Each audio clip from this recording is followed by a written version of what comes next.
To check bags with Frontier Airlines, visit their bag options page.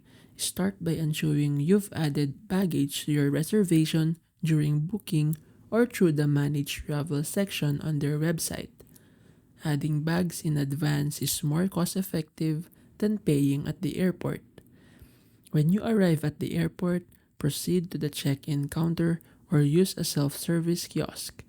Here, you'll confirm your reservation and pay for any additional baggage fees if needed.